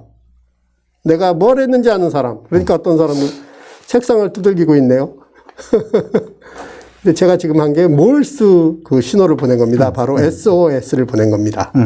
이거를 뭐 그 강의 중에 한번 들어서 알아뒀다가 이 사람이 만일 어디 갇혔을 적에 지금 제가 한 것처럼 똑같이 만일 하면 그걸 아는 사람들이 꽤 많이 있으니까 또 그걸 이용할 수 있잖아요. 그러니까 코드란 거는 우리가 어떤 정보를 상대방에 전하기 위해서 어떤 약속을 정한 것인데 그 약속 중에 가장 이제 보편적으로 사용되는 게 숫자들입니다. 그럼 이제 앞으로 뭐 이런 지금 그림에 나오는 여러 가지가 있는데 왼쪽은 QR코드라고 불리는 거고 중간은 여러 가지 형태의 바코드인데 바코드가 쭉 있으면서 그 바코드에 이제 죄송합니다. 왜 이게 여기로 갔을까요? 예, 여기죠. 바코드에 이제 QR 여러 가지 2차원으로까지도 바코드를 개발할 수도 있고요. 예. 그 다음에 이제 다음에 보이는 여러 가지 줄이 보이는 건 RFID란 건데. RFID. 예, RFID란 게 어떤 식인가 하면 이제 빛을 비추면 빛을 반사하잖아요. 그런 원리로 라디오 프리퀀시 그 웨이브를 갖다가 붙이면, 그러니까 뭐 라디오 파장의 어떤 그 붙이면 이게 그걸 흡수한 다음에 반사하는 식으로 거기에 보낼 때 그때 숫자가 갑니다. 예. 그 숫자를 여기서 읽고서는 이제 그 숫자에 맞춰서 하는데 바로 하이 패스인가 뭐 이런 거 아마 이게 적용될 것 같습니다. 그리고 이제 다음은 제가 조금 이제 전에 했던 몰스 코드라는 거죠. 그럼 이 안에 뭐가 들어가느냐? 자, 먼저 코딩이란 거는요. 일단 정보를 뭐 숫자로 변환시키는 게 제일 보편적이라고 했잖아요. 뭐 다른 걸로도 할 수 있지만 숫자가 가장 편하니까. 결국은 전부 숫자입니다. 근데 이제 숫자란 거는 0, 1만 만일에 표현할 수 있으면 됩니다. 0일이란 건 뭐 흑과 백으로 표현해도 되고 옛날에 그 하드 드라이브는 자기화 됐느냐, 매그너타이즈 됐느냐, 아니면 자기화 안 됐느냐, 뭐 이런 식으로 0일을 구분할 수도 있고, 뭐 CD 같은 거에는 뭐 탔느냐, 안 탔느냐, 번됐느냐, 아니냐, 뭐 이런 식으로 할 수도 있는데, 어쨌든 0일만 이렇게 표현하면 그걸 읽어서 이제 0101을 잘 하면 이진법의 원리 뭐 이런 걸 이용하면 그걸 어느 숫자든지 바꿀 수 있습니다. 뭐 10진법으로도 바꿀 수 있고 16진법으로도 바꿀 수 있고 이런 식의 작업이 코딩이라고 불리는 것이고 또 단순 변환이 있습니다. 우리가 A란 걸 갖다가 이제 그 산업계에서 뭐 그때 정하는 것보다 하나를 정해놓으면 좋잖아요. 그래서 A는 65로 정하자. 그런 걸 유명한 ASCII 코드라고 하는 게 있고요. 자, 그 다음에 그런 변화는 이제 알았습니다. 근데 암호화는 뭡니까? 암호화란 건 우리가 어떤 정보를 보냈을 적에 예를 들면 이메일을 보냈을 적에 누가 손을 따고서는 거기서 이제 그걸 갖다 읽을 수 있으니까 내 이메일을 읽을 수 있고 내 은행 계좌번호도 읽을 수 있으니까 따가지고 그걸 이제 다른 원래는 내가 1, 2, 3, 4, 5를 보냈는데 1, 2, 3, 4, 5 대신 다른 숫자로 바꿔서 상대방이 받게 하고 다른 내 목표지에 있는 사람은 그걸 다시 어떻게 역변환하는지 알아서 그걸 역변화시키는 이런 방식이 있고요. 자, 사람들이 잘 모르는 게 ECC Error Code Correcting Code Error Correcting Code ECC를 잘 모르는 수가 있어요. 이건 뭔가 하면 자, 통신으로 어떤 정보를 보낼 적에 통신 장애가 생기든지 하면 예를 들면 한 비트나 두 비트가 중간에 소실이 될 수 있습니다. 그럼 그렇게 소실돼서 온 걸 그대로 쓸 수는 없으니까 그 온 걸 갖다가 교정을 해야 되잖아요. 그래서 교정을 해가지고, 이거는 이런 뜻이었을 거다. 그래서 이제 그런 하는 작업을 에러 커렉팅이라고 했는데, 쉬운 경우는 이런 경우입니다. 1, 2, 3, 4하고, 그 다음에 뭔지 모르는 두 숫자가 왔어요. 총 7숫자가 와야 되는데, 예. 그런 경우에 이제 이론을 이용해서 하면은, 이제 도착하지 않은 숫자는 6, 7. 이거는 좀 쉬운 경우인데, 어려운 건 이런 겁니다. 한 10숫자가 이렇게 도착했는데, 그 조건이 이거예요. 이 중에 4숫자까지 틀릴 수가 있는데, 다 맞을 수 있고, 아니면 3숫자가 틀릴 수도 있고, 어디 틀렸는지 이런 것도 그냥 그렇게 틀릴 수가 있다는, 이런 경우에도 에러 커렉팅 코드를 할 수 있고, 제가 이제 대학원생 코스였는데, 대학원생들한테, 각 사람한테 이 숫자를, 대학원 숫자만큼 만들어서 쭉 나눠주고, 이걸 교정해 오면 너는 A를 받는다고 했어요. 그래서 이제 사람들이 받아가서 이제 쭉 일을 했겠죠. 근데 거기에 굉장히 똘똘한 학생이 하나 있어서 아마 그 학생한테 다 물어본 것 같아요. 다 이제 이걸 찾아왔어요. 그래서 전부 A를 받았죠. 어쨌든 이런 세계가 있습니다. 이걸 알면은 어떤 일을 할 수 있는 거예요. 자, 그럼 이제 QR코드에 이걸 갖다가 이제 집어넣으면 이거는 삼성에서 제가 다운받았습니다. 삼성에서 이걸 쭉 자기들 코드 이런 거 다 했는데 엿장사 마음입니다. 어떤 국제 스탠다드가 있으면 그걸 따르면 되고 국제 스탠다드를 따르기 싫으면 삼성은 삼성대로 만들고 LG는 LG대로 만들고 나는 나대로 만들면 되는데 일반적으로 이렇게 이제 네모가 크게 보이잖아요. 이게 바로 이제 위치를 갖다가 이제 알아보기 위한 거고 여기 조그마한 3번이라고 표시된 네모는 이제 그 위치에 이제 그런 보정이 필요할 적에 약간 이제 조정을 하는 식이고 그 다음에 타이밍 패턴 근데 이런 게 쭉 있는데 결론은 엿장사 마음입니다. 이걸 디자인한 사람이 어떻게 디자인했는지는 엿장사 마음이고 국제 규격 표준을 따라서 이걸 읽으면 읽혀요. 근데 그 읽히는 값하고 국제 규격이 아닌 만일에 스캐너로 읽잖아요. 엿장사 마음이니까 그 스캐너는 이걸 다르게 읽을 수가 있다는 얘기입니다. 이게 굉장히 중요한 점입니다. 그래서 이제 이걸 말로 설명한 거고 제가 쭉 설명드렸습니다. 그러면은 이제 이번에 사건에서 QR코드가 그렇게 사전투표 용지에 인쇄가 된 것은. 그래서 이거는 거의 어느 나라나 이건 비밀투표 법칙 위반이라서 무조건 불법이 돼야 되는 겁니다. 이걸 만약 허용하면. 중앙선거관리위원회가 이런 이야기는 말이 안 된다 이야기네요. 그렇죠. 왜냐하면 우리가 국제규격으로 읽는 그 스캐너로 읽는 거는 국제규격에 읽는 방식이지만 이걸 제작한 게 만일에 나라면 내가 다른 스캐너를 만들 수 있습니다. 조금 전에 제가 이제 전에 들은 이야기는 이번에 투표의 개표기에 아마 그 안에 설계 도면이 공개가 됐는 거예요. 설계 도면 안에 모든 QR코드에 스캐너부터 시작해 모든 게 다 장착되어 있다고 그렇게 이야기하네. 거기에 이제 그 스캐너에서 이걸 읽었을 때 중요한 거는 숫자로 바뀌잖아요.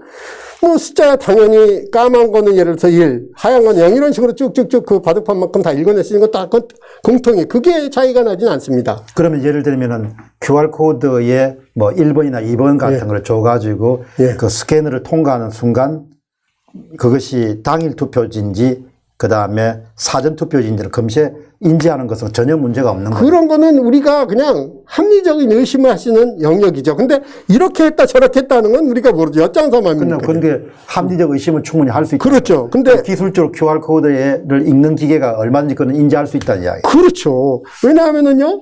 제가 말씀드렸잖아요. 국제 규격으로 이걸 딱 읽는 방식이 있어요. 근데 그 방식을 따랐는지 아니면 그걸 숫자를 읽은 다음에 그 뒤에서 어떤 변화를 했는지는 얼마든지 조작이 가능하다 이야기. 그렇죠. 누가 보장합니까? 그래서 아까 마음대로 만들 수 있다는 이야기. 그렇습니다. 자기가 마음대로. 그렇습니다. 그럼 QR코드 소스를 공개해야겠네요.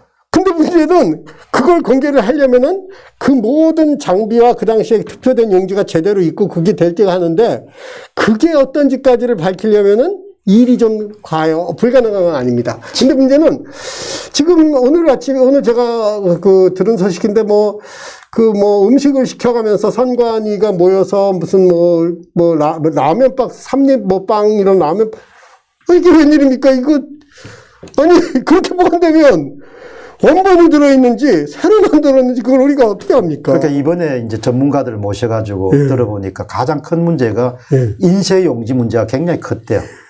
네트워크가 연결된 상태에서 무한정 인쇄 용지를 찍을 수 있는 시대이기 때문에 참 다른 분야는 많이 발전했는데 공공영령은 참 우리나라가 정말 좀 창피한 선거가 이 정도 수준밖에 안 되나라는 생각이 들 정도로 어떻든 계속 하시죠. 그래서 이제 아까도 잠깐 얘기했지만 이 QR코드는 엄청나게 스캔을 금방 할 수가 있어서요. 금방이라는 건 시간을 얘기하는 게 아니고 아주 정확하게 할 수 있어서 TV에 나온 화면으로 비트코인을 도난할 정도까지였으니까요. 그거 딱 정해주시. 그 사람은 꿈에도 상상 못했죠. 좋은 마음으로 소개하러 갔다가 자기 재산 털린 거죠.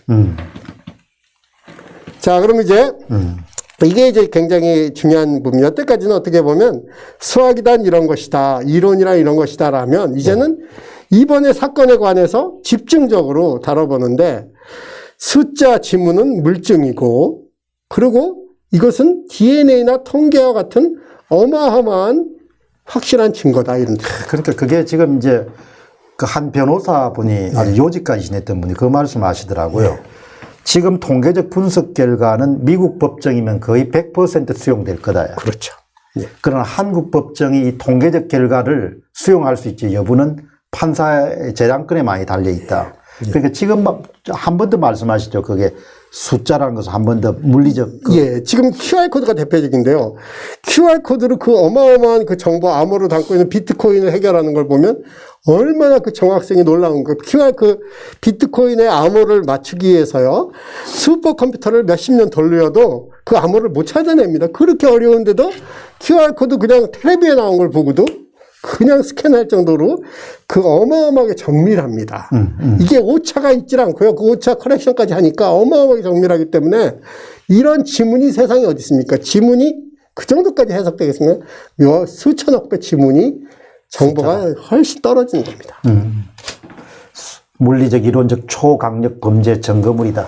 이거 이상 증거물이 없죠. 이거는요, 어느 정도로 얘기하면 되냐면요. 자, 봐요. 제가 어떤 화면을 봤더니 어떤 분이 칼로 사람을 찌개 죽이는 걸 봤어요. 그거보다도 더 정확하다고 얘기할 수 있는 게 이런 점입니다. 어떤 사람이 변호사가 그거 조작된 건지 어떻게 합니까? 그 녹화가 조작된 거 이렇게 나오기 시작하면 한이 없거든요. 제가 이제 주변 분들이 어떻게 자신감 있게 그 주장을 펼칠 수 있느냐. 이제 거기에는 오늘 존 박사님 오시기 전에 이런 믿음이 있었거든요. 이거는 이 21대 총선에 관해서 중앙선거관리위원회가 공식적으로 2,800명의 투표행위에 대해서 발표한 이 엑셀 자료는 이것만큼 정직하고 명확하고 영구히 범죄 행각과 범죄인의 기본적인 동기와 의도를 이처럼 명확하게 밝힐 수 있는 증거물이 어딨냐? 그렇죠. 이거면 사실 이렇게 생각해 봅시다. 방에 2명이 있었는데 한 사람이 죽었고 다른 사람의 지문이 쫙 발견됐어요. 그 사람이 어떻게 죽였는지 아무도 몰라요. 심지어 죽였다는 자체도 모를 수도 있어요. 근데 지문이 발견된 걸 쭉 이제 채취한 다음에 이제 지문 대조를 해보고 나서 법원이 어떤 판결을 내리겠습니까? 우리는 그 사람이 어떻게 살해하는 장면을 못 봤기 때문에 물증은 없습니다라고 할까요? 아니면 지문이란 물증이 있으니까 저 사람은 살인을 저질렀다고 하겠습니다. 이렇게 할까요? 참 겁난 거네요. 엄청나게 겁난 거네요. 되게 그럼요. 강력 범죄 증거물. 그렇습니다. 빼도 박도 못하는. 그럼요. 이거는 지금 와서 어떻게 하고 싶어도 안 돼요. 예를 들어서 선거용지를 다 없애든 불태우든 아니면 조작을 해서 맞춰 넣든 어떻게 할 수가 없는 겁니다. 이를 어쩌죠? 대책이 없네요. 예.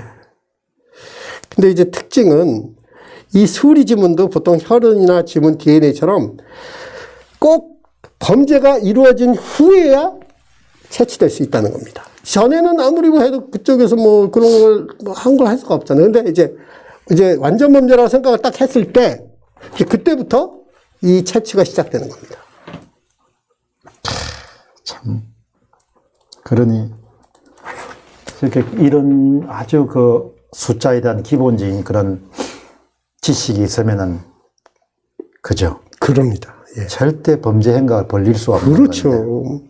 이게 이런 믿음이 없이는 현대 사회가 이렇게 돌아갈 수가 없습니다. 예를 들면은 자 엑스레이를 찍고 있는데요, 아니면 무슨 뭐 CT를 찍고 있는데 만일에 이런 믿음이 없으면 그게 다 숫자에 의해서 움직이는 건데 믿음이 없으면 그게 나를 깔아뭉갤지 어떻게 합니까? 근데 이제 우리는 믿으니까 그 안에 들어가서 참고 있는 거죠. 그럼 뭐 이게 뉴욕에 있는 그런 뭐 조지 워싱턴 브릿지라든지 또 그 이탈리아가 사람이 만든 게 뭡니까? 이렇게 저 대교 큰 허드슨강 그런 대로들이 다 기본적으로 보면 숫자에 대한 믿음에서 만들어진 거지 않습니까? 그러니까 그죠? 이걸 믿지 않으면 현대 사회를 살아가는 게 불가능하죠. 그러니까 무식하면 대책이 없네요. 그렇습니다. 대책이. 그래서 이제 뭐 좀 극한적인 예를 보면 미국 국세청에서 회계 부정 감사를 할 때 그쪽에서 보는 게 이런 겁니다. 어떤 특정한 수가 뭐 예를 들면은 6쿼터 동안 뭐 7쿼터 동안 8쿼터 동안 계속 반복이 되잖아요. 그러면 레드 플래그가 딱 올라가요. 아, 여기는 분명히 회계 부정을 하고 있다. 왜요? 그렇게 똑같은 숫자가 계속 8쿼터가 계속 나올 수는 없거든요. 뭐 혹시 3쿼터가 나왔다고 하면 눈 감아주면 지금 한국은 최소 40군데 넘는 곳이 그것도 이런 정도가 아니고 특정 방향성을 가지면서 그런 일이 생겼다는 거는 40군데가 아니고 아니 뭐 최소요. 253군데 가운데서 광주 지역하고 전남 지역하고 전북 지역만 빼고 그러니까 250군데 정도가 동일한 패턴을 보이거든요. 그래서 제가 그 통계를 보고 이렇게 했고 있죠. 그 다음에 그걸 또 이제 낮춰가지고 종로구, 광진을 이렇게 해서 지역구별로 들어가 보니까 뭐 진짜 좀 충격을 이게 어떻게 이렇게 그러니까요. 그리고 또 통계 조작을 하면은 기본적으로 패턴이 반복되지 않습니까? 그렇습니다. 예. 네, 참 숫자가 초강력 범죄 증거물이다. 예. 숫자가 초강력 범죄 증거물이다. 예. 예. 제가 이 방송할 때 자주 이렇게 반복하는데 말씀 계속 하시죠. 예. 그래서 이제 이런 숫자만 가지고도 실제로 뭐 아주 뭐 우리도 잘 알잖아요. 제가 보진 못했지만 뭐 소문을 들은 게 프로듀스 101이란 뭐 프로그램에서 어떤 조작을 하다가 들켰다는 이야기를 들었는데 전 뭐 내막은 잘 모르지만 뭐 숫자를 이용하면 이런 것들도 다 잡아낼 수 있고요. 그거를 이제 시청자 가운데 한 분이 하나 숫자를 집어넣어가지고 그걸 정거래가 검찰에 고소를 해서 검찰이 20개 정도의 그런 숫자를 만들어내가지고 아마 단속을 했던가 봐. 그 20개 가지고도 그 정도인데 이번은 뭐 200여 개 이상 또 그거는 우리가 그냥 딴 걸 봐주고지. 예를 들면은 선거를 했는데 어떻게 투표자, 그러니까 유권자 수보다 그 용지가 더 많이 나옵니까? 그런 일은 그건 뭐 확률이고 이런 계산이 필요하고 불가능한 거예요. 그게 이제 마이너스 1문제라고 그렇게 그리고 혹은 이제 한국말로는 유령 투표 이렇게 이야기하는데 그러니까 투표자 수가 선거인 수보다 많은 거죠. 근데 그것도 누가 해결했는가 하니까 재미경제학자분이 그 제보를 주셨어요. BHY라는 분인데 은퇴하신 재미경제학자인데 그분이 이제 숫자를 가지고 사례를 들어주는데 이 컴퓨터가 0.5, 0.5를 반올림을 같이 해버리는 그 섬세하게 컴퓨터를 못 해가지고 그러니까 0.5, 0.5가 같이 해놓으니까 2가 올라가가지고 마이너스 1을 빼야 되는 거예요. 굉장히 중요한 그런 뭐 선관위적인 무슨 뭐 분실해서 다시 발급해줬다 뭐 이렇게 이야기하는데 그 역시 공부를 제대로 하신 분들은 예리하시더구먼요. 그 제안을 딱 하시게 내가 그냥 그걸 수용해가지고 큰 단서를 제공하셨습니다. BHY라는 분이. 엄청난 일을 하셨네요. 그러니까 결국은 이번 또 일은 후원도 해주시고 내한테 그냥 아주 고맙다고 당신 열심히 하니까 참 나라를 위해서 큰일 한다고. 글쎄 말이에요. 이번 일은 한마디로 숫자를 갖다가 건드렸기 때문에 전 세계의 그 집단 지성이 들고 일어난 겁니다. 집단 지성을 무시하고 어떻게 살 수 있겠어요? 예, 이번에 저도 참, 이게 참 무지하면 이렇게 당하구나. 그 사람들은 몇 사람 정도가 고민하는데 전 세계 해외 동포부터 역시 미국의 인재풀이 많은 것 같아요. 미국 분들이 통계학 하신 분도 도움을 주고 경제학 하신 분도 도움을 주고 그다음에 우리 그 조슈아도 좀 주고 그렇게 해가지고 계속 그래서 이제 오늘 제가 공병호 제보센터를 그 유튜브에다 달기 시작했거든요. 너무 제보가 많이 와가지고 그러니까 반듯하게 안 살면 그렇죠. 이제 안 되는 것 같아요. 그렇죠. 그는 뭐 숫자 앞에서는 정직하게 안 살면. 그러니까 미국에서도 예를 들면은 무슨 사기를 쳐도요 다 숫자 따라가가지고 결국은 좀 느려도 다 잡아요. 세고랑 차고 뭐 5년형 받고 감옥 가고 그래요. 미국에서도 뭐 다 그걸 하죠. 근데 좀 느리죠 한국에 비해서. 근데 엄하죠. 엄청나죠. 미국은 못 정말 참, 미국은 일단 입국해가지고 다닐 때 되면 일단 긴장이 딱 생겨가지고 차량 가는 속도부터 시작해서 뭔가 최선을 다해서 법을 지키려고 하는 그런 이 긴장감이 그냥 차고 넘치는 것 같아요. 어떤 분은 참 정신이 번쩍 들어요. 그 어떤 분은 뭐 반정부 하느라고 어쩌고 저쩌고 했다가 아직도 뭐 저 해외 대사관에서 이렇게 살고 있던 뭐 스노우든인가 뭐 스노우든. 그러니까 그 정도로 엄해요. 한번 반역을 하면 미국 같은 경우에는 뭐 추후의 용서도 없죠. 네, 그러니까 국가의 안보와 관련된 부분 그런 데서 엄해요. 정말 대단한 것 같아요. 예, 하시죠. 근데 이제 사람들이 크게 오해하는 거 한 가지가 뭐 확률값이 이렇다 이렇게 했을 적에 그게 사람들이 잘못 쓰는 건 별로 뭐 다 생략하고 잘못 쓰는 건 확률값이 99점 예를 들어서 9를 한 4번만 얘기해서 9999니까 그러면은 가능성이 0.4번 000 1 정도 있지 않느냐 이런 식으로 오해를 하기에 오해를 하죠. 그게 아닙니다. 뭐, 이거 싹 그냥 제가 제끼고 한 얘기를 하죠.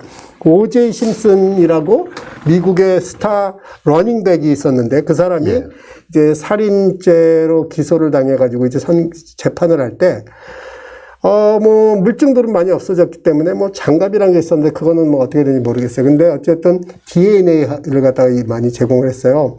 그랬더니 처음에는 제가 그걸 지금도 기억나는 게 99점 몇몇몇 하니까 LA에 뭐 몇 밀리언이 사는데 99점 몇몇몇 하면 남은 게 이만큼이 아니라 처음에 그렇게 하다가 미국 통계학계의 그 반발에 부딪히고 무지압을 당한 다음에 그 방향으로 안 가고요. 어떻게 했는가 하면 저 DNA는 검사들이 다 심어놓은 거다. 이제 DNA하고는 안 싸워요. 반대로 그 DNA는 심어놓은 거다. 이렇게 밀어붙여서 결국은 전략을 바꿨구나. 그렇죠. 그거하고 안 그러니까 싸우죠. 숫자하고 싸우는 전략을 선택했으면 처음에 감방 갔을 건데. 뭐 그래서 일단 그렇게 지금 하고 하시는 걸 보니까 참 이게 뭐 사회가 완전히 다르네요. 그러니까 5월 4일 날 조선일보의 최보식 기자가 박성원인가 하시는 그 서울대학교 통계학과 명예교수님이 그렇게 이런 사건이 이번 통계가 일어날 21대 총선이 만든 통계가 일어날 확률이 신이 확실히 도움을 주려고 하지 않는 한 발생할 수 없는 사건이다. 그게 말이죠. 다른 말로 하면 예를 들어서 미국에 그런 표현이 있습니다. God knows. 그런 표현은 뭔가 하면 아무도 모른다. 그런 뜻인 것처럼 God helps 그러면 이거는 뭐 조작이란 뜻이죠. 그러니까 제가 그걸 했을 때 방송에서 게임 끝났다. 끝났죠. 그렇게. 그런데 그분 인터뷰가 너무나 그 핵심을 찌르는 그러니까 전국에 253개가 동일 패턴이고 동일 패턴이 지역구마다 발생하고 그걸 듣는데 이제 그걸 갖고도 그냥 통계학 집어치우고 상식으로 이야기하죠. 이런 이야기가 나오는 걸 보니까 나는 참 그 인간적인 그런 연민뿐만 아니고 어떻게 사람들이 이렇게 숫자나 사실 앞에 저렇게 그 무례할까? 근데 지금 이 이야기를 들어보니까 정말 그렇네요. 그러니까 이제 뭐 숫자로만 치면 투표자 용지 그 있잖아요. 그 뭐 투표용지 이것만 봐도 뭐 이거 조작에 대해서 뭐 더 이상 이거 하나만 가지고도 전 세계 많은 법정에서 이거는 부정선거다 100% 받을 수 있는 거죠. 이 한 가지만 가지고도. 선거인 수보다 그렇죠. 투표자 수가 많은 것이 37군데 정도. 그러니까 그거는 지금 나온 데가 37군데니까. 그러니까 지역 10군데 비례, 그러니까 27군데가 그렇게 나왔을 것 같거든요. 숫자는 확인해 봐야 되지만. 예. 제가 아까 그림을 하나 보여줬던 이유는 정규분포 함수의 특징을 사람들이 알면 어떤 종류의 이야기를 안 하게 되는데 그게 뭐냐. 정규분포 함수를 제작했을 적에 그 함수는 결코 0을 터치하지 않아요. 무슨 얘기 0이 안 돼요. 항상 뭔가 저 값이 있어. 0이 아니에요. 그게 무슨 얘기인가 하면 이런 정규분포를 이용해서 이제 확률을 얘기할 적에 뭐 이번 사건이 뭐 어떤 의심할 만한 여지가 있어서가 아니고 어떤 사건이라도 정규분포를 이용하면 절대로 0을 히트하지 못한다는 얘기는 100%라는 거를 수학적으로 얘기할 수 없다는 거예요. 그거는 이번 사건 때문이 아니고 어느 사건도 예를 들면 DNA 친자 확인도 항상 뭐 99점 얼마라고 이런 식으로 얘기하고 지문도 마찬가지, 혈흔도 마찬가지고. 그러니까 99점 몇몇몇 얘기하는 건 무슨 우리의 입장이 약하다는 뜻이 아니고 수학은 그냥 공정하고 그 수학의 이론에 의해서는 99점 몇몇몇 프로가 공정한 값으로 우리가 이제 최고 쉽게 얘기하면은 맥시멈 값을 정해놓을 수 있다는 뜻이지 뭐 그 반대값이 가능성이 있다는 뜻은 아닙니다. 반대값이 가능성이 있다는 건 아니다. 아니고 단지 그래서 확률을 오용하지 말라. 그렇습니다. 그래서 그래서 99.9999는 아직 100이 아니라고 이야기하는 사람들은 이 정규분포 함수를 한번 최소한도 보기라도 하고 공부라도 해보면 이거는 어떤 특정 사건이라서가 아니고 항상 그렇게 나오는구나. 무슨 얘기하면 어떤 사람은 윽박질러서 이거 100%라고 얘기해도 뭐 그 사람 혹시 얘기해도 의미가 없어요. 왜냐하면 수학 함수는 100%가 아니니까. 그게 뭐 사건이 무슨 문제가 있어서가 아니고 그냥 그런 거예요. 확률을 오용하지 않아야 되겠네요. 그렇습니다. 예. 자, 그럼 이제 여기가 굉장히 중요한 포인트인데요. 아까 제가 바이너리 옵션이라고 했잖아요. 예. 이쪽 아니면 저쪽 내기식이에요. 예. 근데 인간 사는 세상 어떻게 보면 내기식이 많아요. 자, 오늘 짜장면을 먹을까? 짬뽕을 먹을까? 물론 뭐 중간에 짜장면을 먹으면 먹는 거지. 뭐 짬뽕은 먹는 거죠. 100%예요. 짜장면은 100% 먹는 거예요. 마찬가지로 오늘 뭐 오른쪽으로 길로 갈까 왼쪽 길로 갈까 오른쪽으로 100% 간 거지. 오른쪽 30% 가다가 뭐 왼쪽 뭐 이런 식이 아니잖아요. 무슨 얘기인가 하면 사람 사는 세상은 수학적인 뭐 100%라서가 아니라 수학은 참고로 한 후에 결국은 자기가 100% 방향을 정하는 겁니다. 무슨 얘기인가 하면 유죄 판결을 내릴 때 수학적으로 100%라서 유죄 판결을 내리려면 어느 사건도 유죄 판결을 내리기 힘들어요. 심지어 아까 말씀드렸잖아요. 누가 칼로 찔려 죽는 장면이 녹화돼 있어도 의심 하나만 딱 집어넣어서 확률을 조금만 높여버리면 돼요. 저 비디오가 조작된지 어떻게 아냐. 그러니까 그런 식으로 따져가지고는 어느 사건도 유죄 판단을 100%를 못한다는 뜻입니다. 근데 그게 무슨 사건이 약해서 어떤 증명성이 약해서가 아니라 정규분포 함수가 그렇게 돼 있기 때문이라는 뜻입니다. 그래서 사람 사는 세상은 그렇게 수학적으로 100%라서 살면 안 되고 결국은 사람들의 마음이 내가 오른쪽으로 100%를 정하겠다. 짜장면을 먹겠다. 이 길을 가겠다. 저 버스를 타겠다. 지금 자겠다. 이렇게 결정하는 거지. 내가 99% 자겠습니다. 아니면 이번 국회의원은 52% 국회의원입니다. 이건 아니잖아요. 그냥 100% 국회의원이든 아니든. 아니면 유죄든 무죄든. 물론 이제 손해금 계산할 적에는 뭐 배상 금액 계산할 적에는 약간씩 과실보험 이런 건 하는 게 근데 그건 뭐 유무죄보다는 그런 식이고 결국은 100%는 수학에서 기대할 게 아니란 거예요. 왜? 수학이 어떤 케이스가 어떤 경우가 뭐 증명이 약해서는 절대로 아니고 그냥 그 함수의 특성이 그런 거고 세상 사는 사람들은 자기가 100%를 결정해야 된다는 겁니다. 자기의 의지고 그 자기의 의지를 이제 보충하는 게 바로 수학의 도움입니다. 무슨 얘기인가 하면 수학은 결코 누구의 유죄 무죄를 밝히기 위해서 만들어진 건 아니고 어떤 상황이 있으면 그 확률은 이런 식이다 이런 식이고 그러면은 그 조금 남은 것 때문에 그 안에 가능성이 있다 이런 식의 이야기를 하지 말라는 겁니다. 그게 통계에서 100%는 없다는 거예요. 그런 식인 거죠. 그러니까 99.99%니까 100% 아니냐 이런 이야기 하지 말라는 거죠. 오늘 아주 중요한 이야기. 그래서 예를 들면 수학적으로 9가 예를 들어 9개라고 해봅시다. 무슨 뭐 이번에 불화수소 뭐 그런 얘기도 있었잖아요. 뭐 9개라고 합시다. 그러면은 이제 그 판단은 판사가 내리는 겁니다. 아니면은 뭐 삼성이 그 어떤 불화수소를 쓰기로 할 적에는 그 삼성의 담당자가 99점 이걸 읽은 다음에 그럼 자기가 100% 쓰겠습니다. 결정하는 거예요. 그래서 우리가 100%라고 얘기하는 100%하고 수학의 100%는 같은 100%가 아니고 수학은 그냥 99.9를 한 개로 주고 우리는 그걸 봤을 때 내가 100% 예를 들면 유죄입니다 판결을 내리거나 내가 이쪽 불화수소를 쓰겠습니다. 아니면 이 사람이 친자입니다. 100%. 근데 수학은 99.9 이렇게 나오지 뭐 친자 100%라고 나오는 건 전 세계에 없습니다. 당선 100% 됐습니다 그러지 99.9 그건 없잖아요.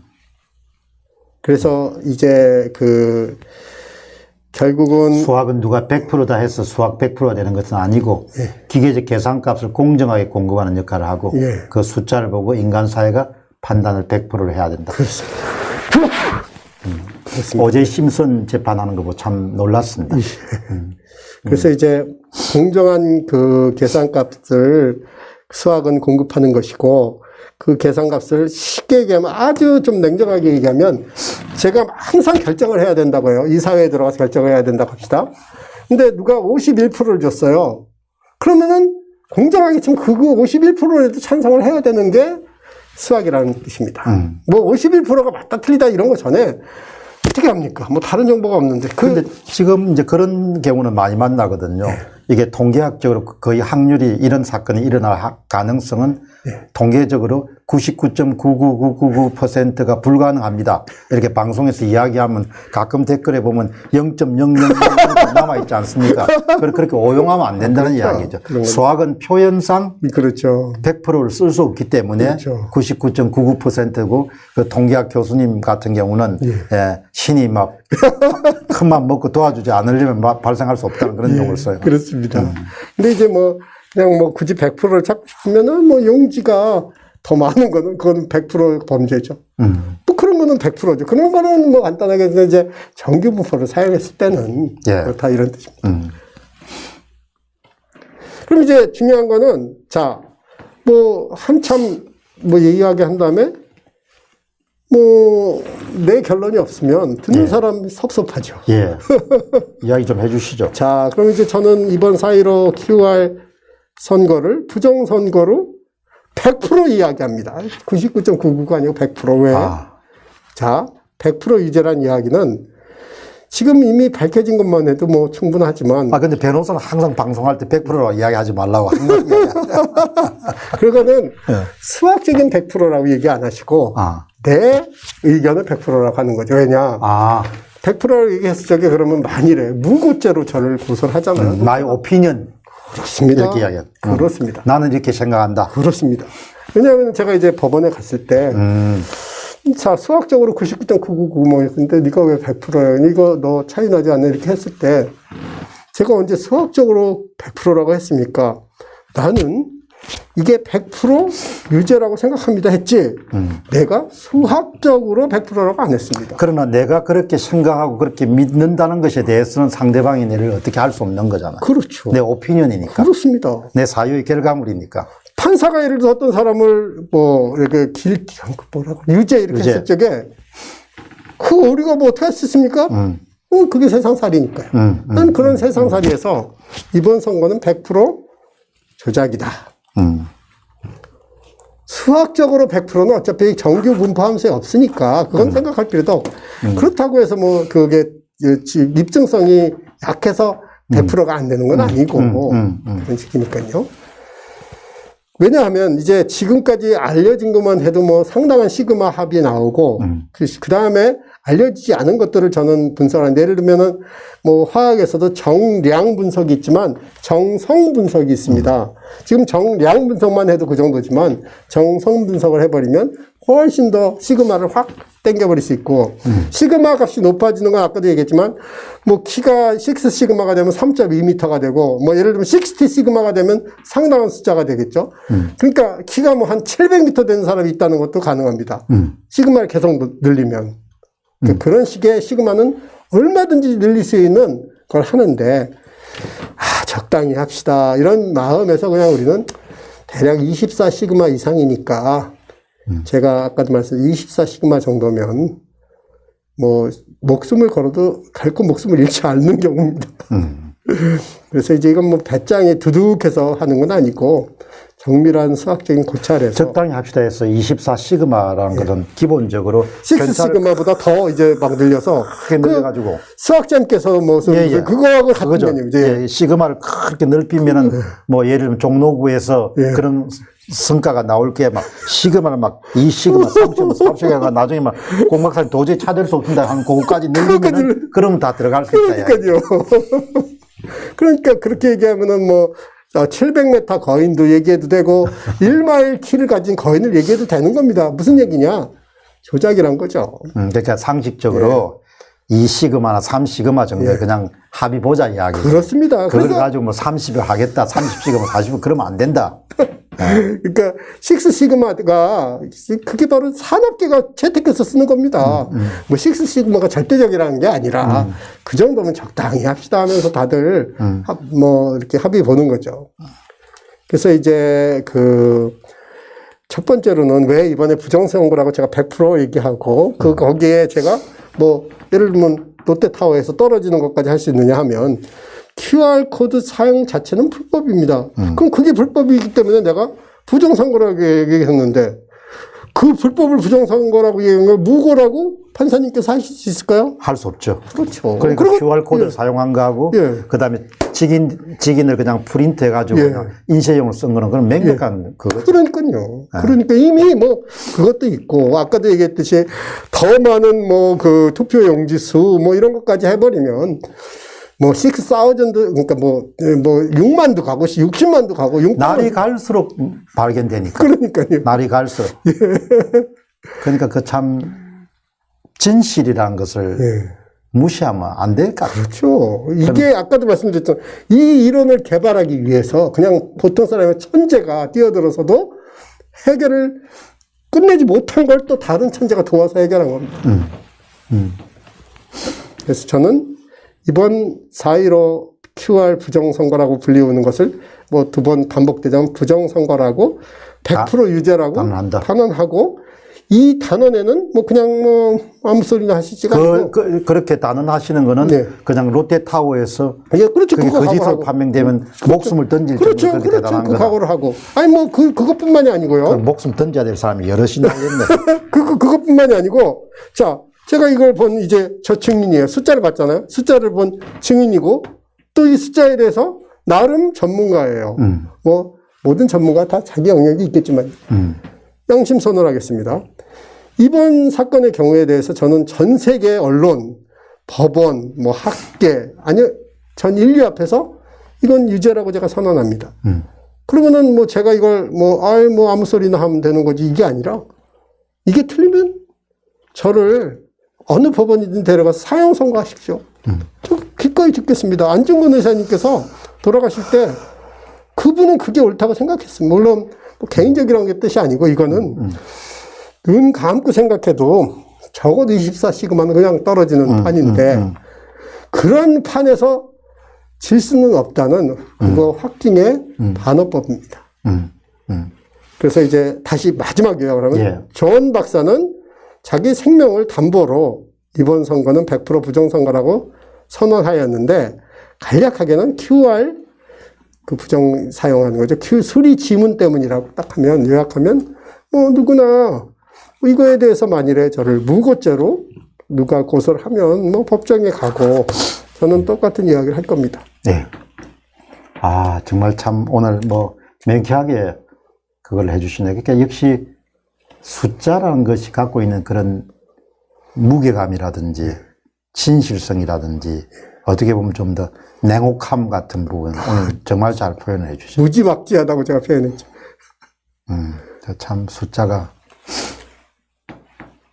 미국 사회를 가서 뭐 이를 보면 뭐 봐주는 게 별로 없지 않습니까? 그렇죠. 경찰이 예를 들어서 뭐 손을 들어 했는데 손을 안 든다든지 뭐 너 저기 가서 온다든지 했을 적에 상당한 화를 당하는 분들이 계세요. 예, 그러니까 그냥 기본적으로 그냥 지키거나 안 지키는 거잖아요. 그렇죠.